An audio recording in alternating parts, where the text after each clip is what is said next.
Welcome back, guys. So today you are covering amendments 3, 2, and 3. Okay, so yesterday we covered amendment 1 and amendment 2.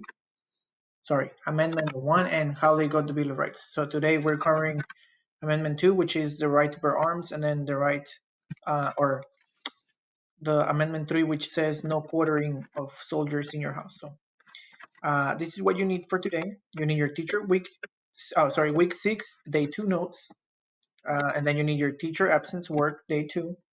And again, just like yesterday, you need your H or R second and third amendment exit ticket. Okay, and then for the warm up, just watch the video. Okay, and so again, here I haven't. Well, it's. Can you move it? Yeah, I can. All right, so this is gonna be actually it's the other way around. So this is the day 1, then this is day 2. Again, this won't appear on your screen until I post them. Okay, and so this is the same. This is for day 2. Okay, so first you're gonna watch the video.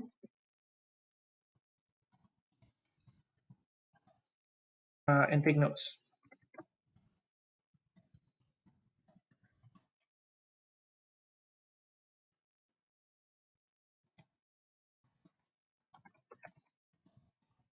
And then when you're ready,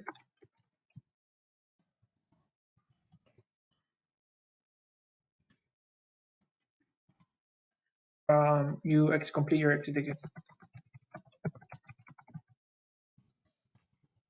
Okay, simple enough, right? Okay, guys, so again, watch the video and at the same time open your notes. So you can take your notes again. And then pause the video as long in order of how you need to. Okay, so if there's a question there you need to answer, stop the video and then keep going. Okay, guys, let me start. Okay, and then again, if you need to watch the video, it's in the link, but if you forget, it's also here. Okay, so today we're covering the second and third amendments. So let's start with this. So this is what the second amendment reads. It says, a well-regulated militia being necessary to the security of a free state, the right of the people to keep and bear arms shall not be infringed. The second amendment. If you remember from your French and Indian War, they sent George Washington to go and basically kill some French people in the Ohio River Valley. Okay, and so what they used, they were using militias. Okay, so George Washington was part of the local militia or the state militia, and that just means like an army that is not professional. It's just a group of citizens that get together. Okay, so what I'm gonna do is put the video, and again, if you don't want to listen, just skip ahead. You can put it on your own. Texas area homeowners, if you have a power meter like this on the side of your house, you can get paid to go solar for no money out of gun ownership for the advertising. Sorry. Has been intertwined with the identity of America since the settlement of the 13 colonies. The Second Amendment to the U.S. Constitution guarantees Americans' right to keep and bear arms. But this simple phrase has led to decades of debate around gun control legislation and limitations on gun ownership, arguments that have gone all the way up to the Supreme Court. But to understand why the Second Amendment has provoked so much debate, we have to go back to the earliest days of the United States. At the time the Founding Fathers began drafting the Constitution, there were two major political groups, the Federalists and the Anti-Federalists. Federalists, all right, we talked about it yesterday, so it's just a little refresher, believed in a strong central government. The Anti-Federalists, fearing monarchy and tyranny, favored strong state governments.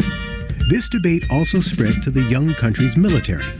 Federalists believed a strong standing army was necessary to defend against foreign attacks and large-scale domestic unrest.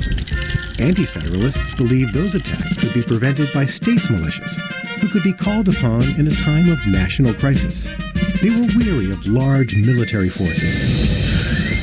Having experienced the oppression of the British Army both before and during the Revolution, this was a time when gun ownership and self-armament were already well established in the soon-to-be United States.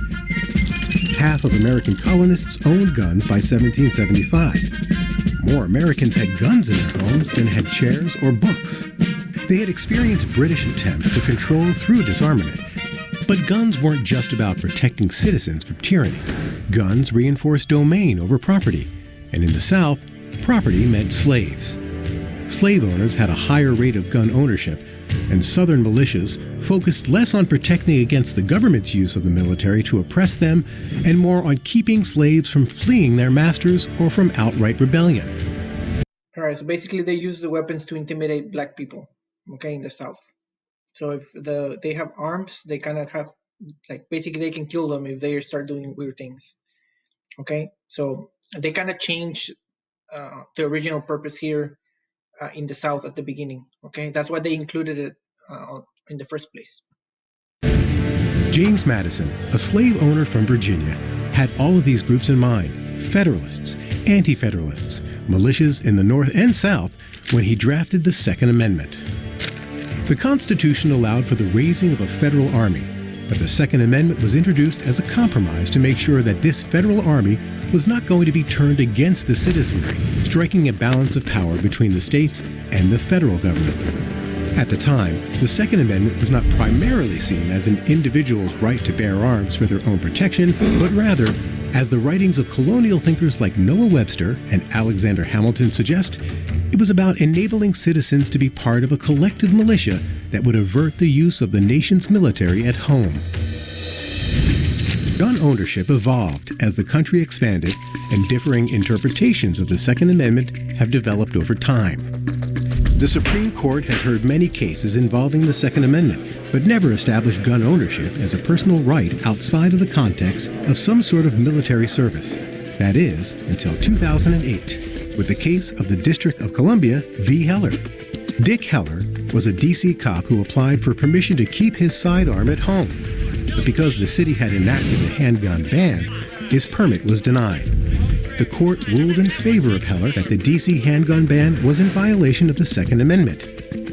In his majority opinion, Justice Antonin Scalia wrote that the Second Amendment guaranteed an individual right to possess and carry weapons in case of confrontation.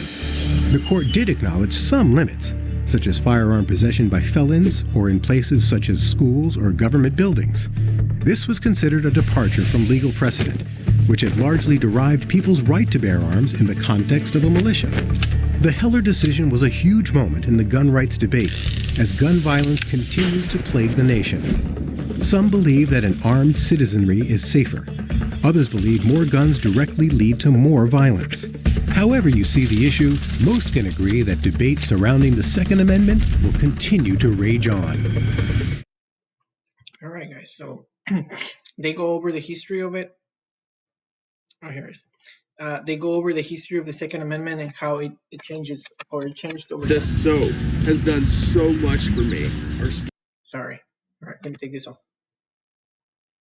All right, so let me go over the notes real quick. All right, so the controversy. So the Second Amendment is part of the Bill of Rights that outlines Americans' right to own and carry guns. However, many scholars disagree over exactly what the amendment means. Okay. So on the colonial times, they were used for militias. Okay, so they're like state armed people. Okay, they protected the colonies. Basically, what they did is they protected like the American colonies against Native American attacks. Okay, so that's on the north, and on the south, they usually use them for keep African American slaves in check. Okay. So it says one of the biggest questions surrounding the phrase "a well-regulated militia" during the War of Independence, which the United States won just a few years before the Bill of Rights were drafted, militias played a key role in American victory. So George Washington was one of those guys. He was sent to the Ohio River Valley to get the French out. Okay. So these were local groups of citizen soldiers who left their farms, jobs, and homes to fight against England. So that's later. That's in the American Revolution. Okay. So that was back then, and the question now is, well, that was back then. So how does this apply now? So what about today? Today, militias are pretty much a thing of the past. Okay, if you see in rallies, sometimes there's people with arms. Hey, they're in the right. Okay, but some people are not in favor of this. So the question is whether the founding fathers who drafted the Second Amendment intended that the right to bear arms will be only in the context of military. Okay, so what they're saying is, all right, so can you only have guns to protect other people in a sense like in the military, or can you actually have them for yourself for protection? Okay, so in the picture here, it says the Second Amendment, how the founding fathers defined it, and then this is how the NRA, so this is an organization about rifles, this is how they define it. Okay, again, it's for interpretation only. It's a political cartoon. And then this is like the other argument. So before there is the gun owner guy, and then here's a robber, and so he's protected, right? And on the second one, he's not, and the robber is like, oops. So now it's my turn. Okay. So what do the scholars actually say? So like lawyers. Some scholars believe that the right to bear arms is an essential civil right, and that if people were unarmed, they would be at the mercy of the federal government. And I'll give you an example of something that I can kind of remember from my history courses in college. So in Mexico, people cannot have guns. Like if you go and try to go to Mexico and you have your gun, you can get in trouble because in Mexico they don't allow that. And I think the reason why is like in the Mexican Revolution in 1911, I think, or 1910 or 11, I don't remember right now. Basically the people rose and they all had guns, and so the government said, no, you know what, if we let these people have guns, they're going to start killing like next politicians. And so they didn't like that. But here in the United States, it's kind of like how we got the government that we have, because people were armed, okay, and they were ready to protect. So this is the other side. Others believe that since militias are no longer part of the society, the Second Amendment isn't really relevant any longer that in that context. And so it should be revised for the reality of now. Okay, so they're saying, basically what they're saying is, all right, that was back then. Okay, what you need to do now is put it into things that it's the needs of now. Okay, and so that's why we have courts. Okay, so the Second Amendment continued. So it is highly debated topic that no one has the answer for right now. So what do you think? In 3 sentences, tell me in what side are you on? So are you in the side of we shouldn't have arms or guns because it's like obsolete, or it's old? Or no, we need them because we need to protect our homes against robbers or invaders, or our country in case there's like, I don't know, like a Russian invasion, Chinese invasion, whatever the country is. So what do you guys think? All right, so pause the video, write it down, and then when you're ready, you just go ahead and continue. All right, so now the Third Amendment. So the Third Amendment is like the most not used, or the one that is less relevant now, because we don't have an army going into houses. But back then it was kind of a big deal. Okay, so no soldier in time of peace be quartered in any house without the consent of the owner, nor in time of war, but in a manner to be prescribed by law. Okay, so they cannot just put people in your house just because they want to. And so during colonial times, what would happen is, since the army didn't have where to sleep, the king, remember the king, the guy that can say whatever and that's law, he said, you know what, the colonies need to provide houses for the military. Okay, so colonies didn't really like that. They had to provide food and like beds and stuff like that. So I'm pretty sure if like soldiers went to your house and they take your room, you're probably not gonna like it, right? So I'm gonna put this video for you guys, and he's gonna explain to you. Did you know that people can steal your entire house from right underneath you? Then believe it or not, it's kind of long, but it's a good explanation, and I might put it a little faster. Hey guys, welcome to Hip Hughes History as we continue with the Constitution for Dummies series. Bada boom, bada bing. We're on Amendment 3, short and sweet and right to the point. So give me that yay for learning. I'm raising the roof, and I'm ready to do the teaching if you're ready to do the learning. All right, so let's say the words first. This is a short and sweet one, guys. No soldier shall, in time of peace, be quartered in any house without the consent of the owner, nor in time of war, but in a manner to be prescribed by law. So there you go. No quartering of soldiers. No soldiers up in my house. Get out of my house, soldier man. This is, of all the amendments, probably the least enforced one because we really don't have a problem. It's not a challenge. We're not really worrying about the Marines coming, taking the third spot on the sofa.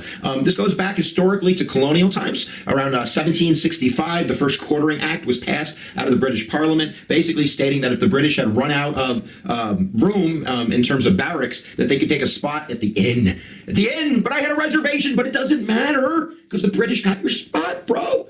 And then after the Boston Tea Party, I believe 1774, the Coercive Acts, there's the Quartering Act of 1774, where the British are going to up the ante and say that not only can they take a room at the inn, but they can take a room in your room. They can take your house. They could basically take over your house if there was some type of upheaval, some type of situation where the British needed some space. They're going to be up all in your space. Get out of my space. No. Yeah, that's kind of not going to happen now, okay? But I'm pretty sure you guys wouldn't like that, right? They basically could take over the whole house, and that's why they were really mad at the government or at the king. Quartering of soldiers. And throughout American history, we haven't really had a need for this to be selectively incorporated. It's just been followed kind of letter to the law. What's interesting about it, I think, is the second part, that even in times of war, we're not going to allow anybody to take over your home unless Congress passes a law. So there's even kind of a limitation on it in war. And in many cases, many of our freedoms and our habeas corpus rights can be dissipated during a wartime environment. So there you go. No quartering of soldiers. So I rack my brain. I think it's only been mentioned like once in Supreme Court history. I'm going like Griswold versus Connecticut. I think that O'Douglas might have thrown it in when they were talking about privacy of our homes from state officials when it came to contraceptives. But other than that, there's no talking about it. Three's a crowd, baby. The Third Amendment to the Constitution, no quartering of soldiers. Check out the links below. Hell, why don't you just click right there? You click right there, you go to the Constitution for Dummies series. Later for your 8th grade social studies, you can go and check this guy out. All right. So that's the law. And then the last one right here. So the Third Amendment continued. So at the time of the American Revolution, the British government quartered soldiers in colonies' homes. So if you saw the video, first it said, okay, you can stay here. And then later they said, no, they can take over the whole house. And actually, it's not only the house, like the animals, and then if they had food and everything, they had to feed the people there. So that was probably kind of not nice, okay? So let me take this out away. So for your exit ticket for today, and by the way, guys, if you didn't finish yesterday's, go ahead and finish your vocabulary from yesterday. But anyway, so for my regular students, this is your exit ticket. There's 3 questions, and you can just move this around. So the first one, which right is protected by the Second Amendment? Okay, a jury trial, bear and keep arms, freedom of unreasonable searches and seizures, free speech. Okay, the second one is, which of these the correct text for the Second Amendment? I'll give my gun when you take it away from my cold hands. So I'm pretty sure you can imagine what that one means. It's better to have a gun and don't need it than need it and not have it. Choice C, the right of the people to give and bear arms shall not be infringed. And then the next one. A well-regulated militia being necessary to the security and free state, the right of the people to keep and bear arms shall not be infringed. All right, so choose the one that choose wisely. And then true or false. The Third Amendment prevents the government of using your house for soldiers during peace or war. Okay, so this is your exit ticket. And then for my honors, you have a little more work to do, or not more, but it's a little, you're gonna check the arguments for each of the, so against, pro and against the Second Amendment, or parts of it. So for these guys, you have to log into Clever first. And once you're in Clever, you go into Newsela. or not Newsela. Read. I forgot the name of it, but it's the one for reading. Where is it? Oh, yeah, it is Newsela. All right. So once you're there, you can click this one and then click this one. So this article on the left is pro guns, and then on the right it's against guns. So you read the articles, and then you analyze the merits. That means that you analyze their points of view. So you put like a little summary with the most important points of the article. Then when you're finished, you're gonna come here and describe or finish this part of the exit ticket. So for this one, it says, do you think Americans should be allowed to own guns, or should the Second Amendment be eliminated? Oof, that's kind of drastic, right? So explain in a short paragraph, like at least 5 sentences, what's your position. Then the next one, explain the Third Amendment, but in your own words, okay? So remember, if you're finished with this, and you haven't finished your work from yesterday, which is your vocabulary, go ahead and finish that, guys. Again, your work is going to be here. Let me move it down. So first, your teacher notes, or sorry, your video, then the teacher notes, and then remember, make sure that you do the correct one, okay? So if you're a regular student, do the regular. So this is first, fourth, sixth, and seventh periods, and then the honors, it's only second period and fifth period, okay? I was going to put it in separate ones, but I don't want to confuse the sub or whoever's going to be here. Okay, guys, so I'll see you tomorrow, okay?